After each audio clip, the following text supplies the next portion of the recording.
Hello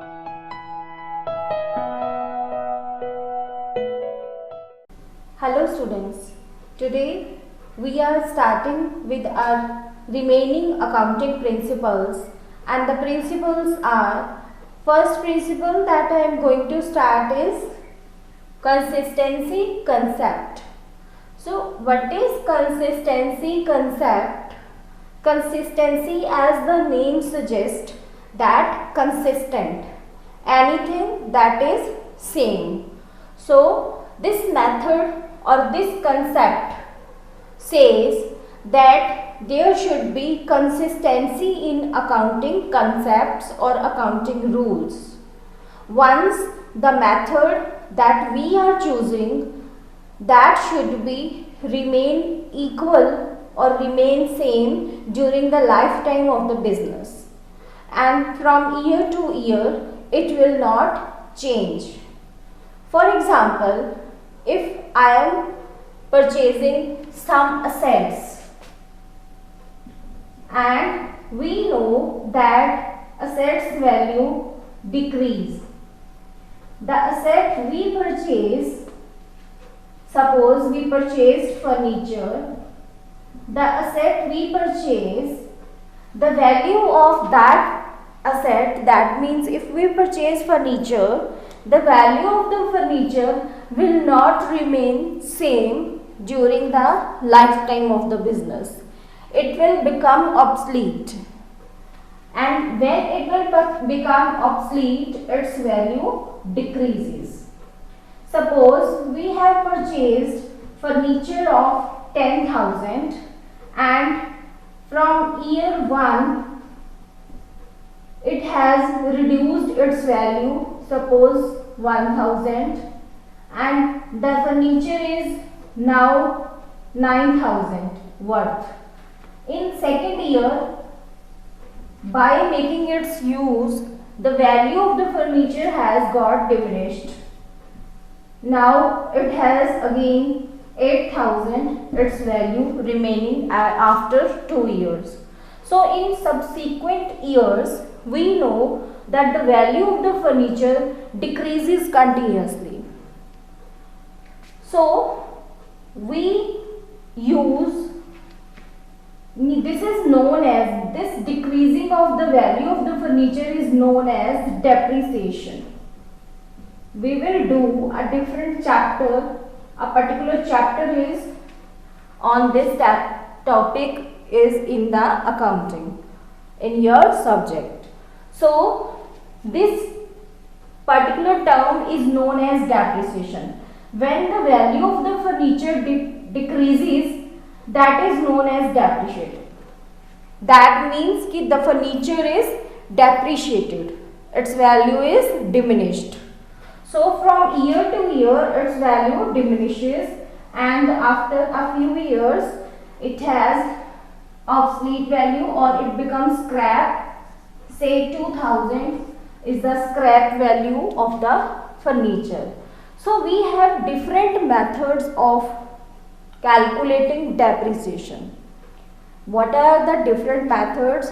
That is a different task. Suppose there are 5 different methods of calculating depreciation. Say we are using one of the method of depreciation. We are using method 1.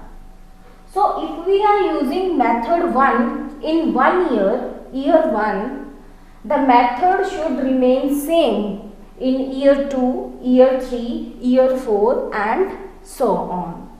So I want to say you that consistency concept says that the methods and the rules we are following in accountancy, that should remain same during the lifetime of the business from year to year. Why it should be same? Because we want to compare the P&L, profit and loss and balance sheet of the firms. Suppose we have firm X and this is the year 1 profit and loss, and we want to compare it with the profit and loss of second year. But if we are following different methods, so how can we compare that these two profit and losses? So it can be compared and it can be possible only in that way if we are using the same rules and the same methods in different years. So I want to tell you that consistency concept says that the rules and the method should be same in every year so that it can be compared. So it doesn't mean that accounting is non-flexible. Non-flexible means if there is some changes in the techniques, suppose some new techniques are there, but we are not adopting that techniques. So when we are not adopting the techniques, that means कि हम उनको अगर follow नहीं कर रहे हैं techniques को नई को, तो हम कुछ पीछे रह रहे हैं. अगर बाकी फर्म्स के स्टैंडर्ड के अकॉर्डिंग देखें तो हम मार्केट में कुछ पीछे रह जाएंगे अगर हम नई टेक्निक्स को फॉलो नहीं करेंगे. So this method says that the जो कंसेप्ट है वो हमारे रूल्स मेथड्स सेम होने चाहिए ईयर टू ईयर, बट ये नहीं है कि हम टेक्निक्स अगर चेंज हो रही हैं तो हम उनको चेंज ना करें. तो अगर टेक्निक चेंज हो रही हैं तो हमारे अकाउंटिंग प्रोसेस में फ्लेक्सिबिलिटी होनी चाहिए. अगर चेंजेस हो रही हैं तो हमें भी टाइम टू टाइम चेंज होना चाहिए. और अगर हम कुछ ऐसा कर रहे हैं बाय द वे हम कुछ मेथड्स चेंज कर रहे हैं, तो उसके लिए मान लो अगर मैं कुछ एक मेथड यूज़ कर रही हूँ, उसके लिए मुझे अभी 3 मेथड है जो उस पर शिफ्ट करना पड़ेगा. तो मुझे यहाँ पे जब भी हम बैलेंस शीट बनाते हैं, balance sheet is the financial statement that shows the financial position of the business, कि हम कहाँ स्टैंड कर रहे हैं. तो जब भी हम बैलेंस शीट बनाएंगे we will write it as a footnote. We will write a footnote that this technique is now changed. So we will write a foot note.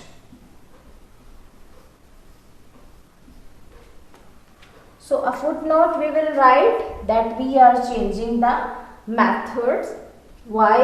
Because of this reason. So this is the consistency concept, that methods and rules should be same from year to year. Our next concept is dual aspect concept. This concept says that every transactions that happens in the business has 2 aspects.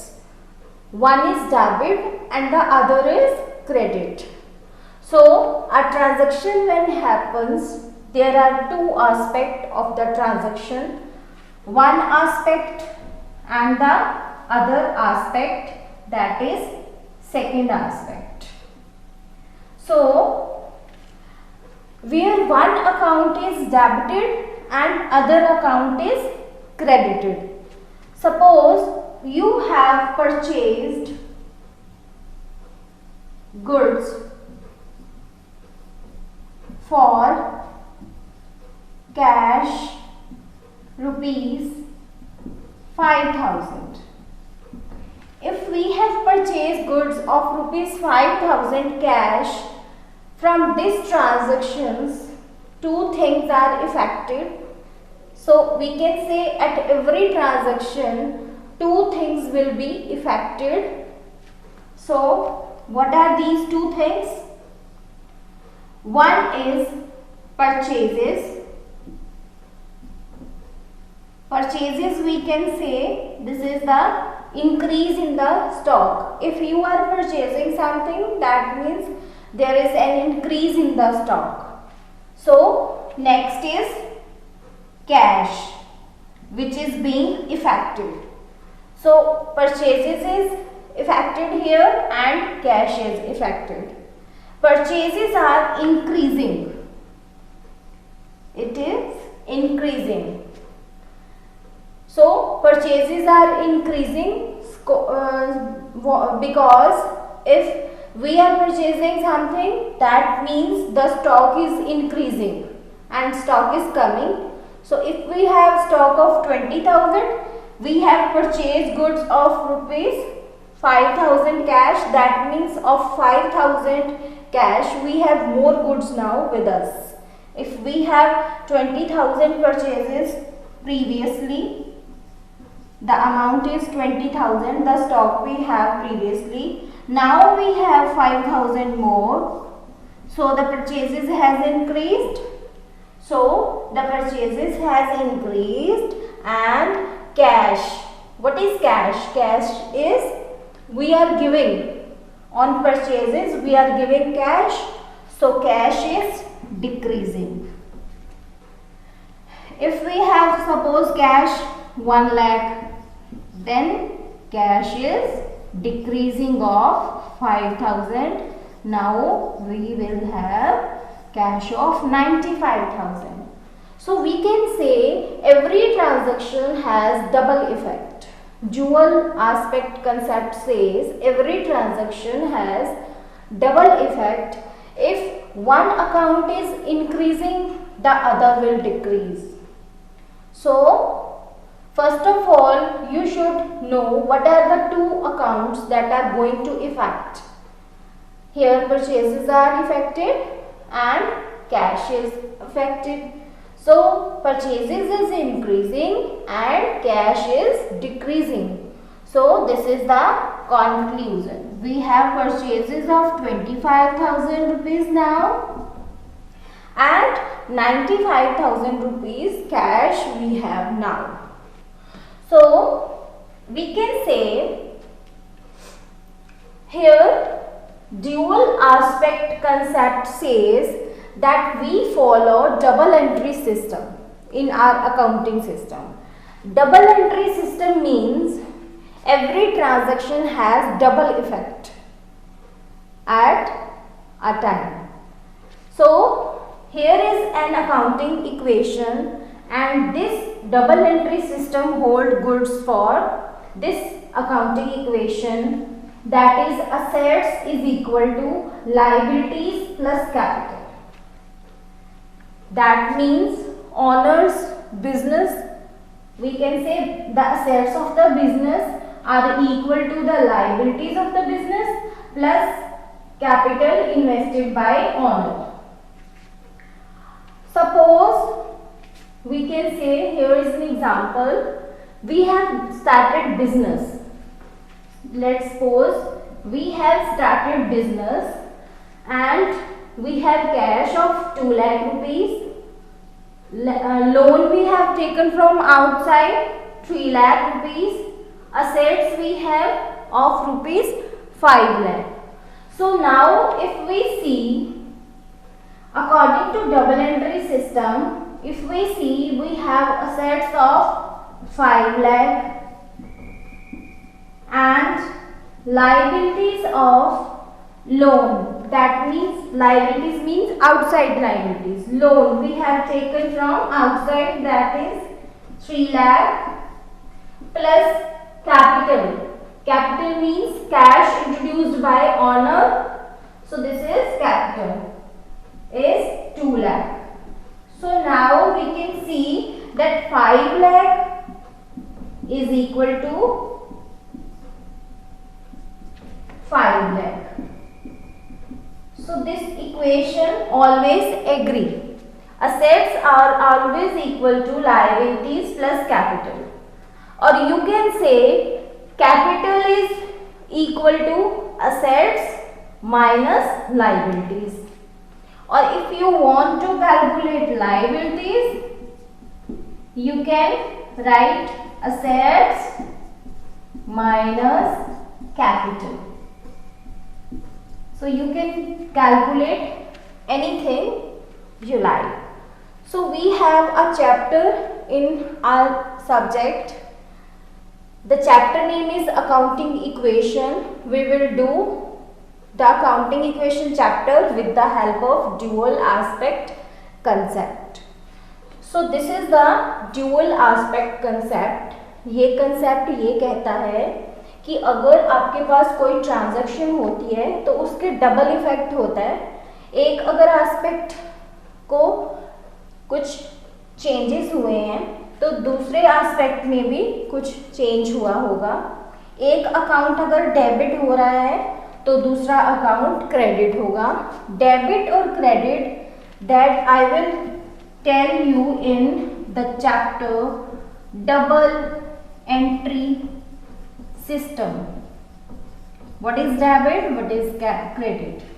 So basically increase or decrease is known as debit and credit, but in detail I will tell you in double entry system chapter. So if one account is debited, the other will be credited. Here an example is here, purchase goods for cash rupees 5000. तो एक बार हमारे पास purchases यहाँ बढ़ रही हैं, stock बढ़ रहा है। अगर हमारे पास इतना स्टॉक था तो वो स्टॉक बढ़ के अब इतना हो गया है, इतना स्टॉक हमने और परचेज कर लिया इतनी अमाउंट का। और अगर हमारे पास कैश इतना था, दैट मीन्स हमारे पास 1 लाख कैश था अगर, तो 5000 हमारे पास कैश चला गया क्योंकि हमने परचेजेस की तो हमने उसके लिए उसको दिया कैश, और हमारे पास 95,000 का कैश अभी भी बैलेंस है। तो अगर हम देखें कि ड्यूअल एस्पेक्ट कंसेप्ट जो है वो हमारा डबल एंट्री सिस्टम को फॉलो करता है। The double entry system, this is the double entry system and I will explain you in the chapter deeply how the transaction will affected by this double entry system, how the transaction we will hold the transactions according to the equation. So according to double entry system, assets are equal to liabilities plus capital. अगर हमारे business में cash invest किया गया 2 लाख रुपए, loan हमारे पास 3 लाख का हमने बाहर से लिया और ये ऑनर इन्वेस्ट कर रहा है, दैट मीन्स कि ये उसकी कैपिटल है, और उस दोनों से हमने असेट्स परचेज की हैं 5 लाख की, तो ये दोनों अमाउंट से। तो अगर हम ये देखें कि हमारे पास असेट्स 5 लाख की हैं, लोन आउटसाइड लायबिलिटी जो है वो 3 लाख की है, कैपिटल 2 लाख है हमारे पास, तो ये दोनों एग्री करेंगी। सो डबल एंट्री सिस्टम ये कहता है कि always assets are equal to assets of the business, always are equal to liabilities of the business and capital of the business. Or you can say, you can write this equation as follows: capital is equal to assets minus liabilities and liabilities are equal to assets minus capital. So this is the dual aspect concept.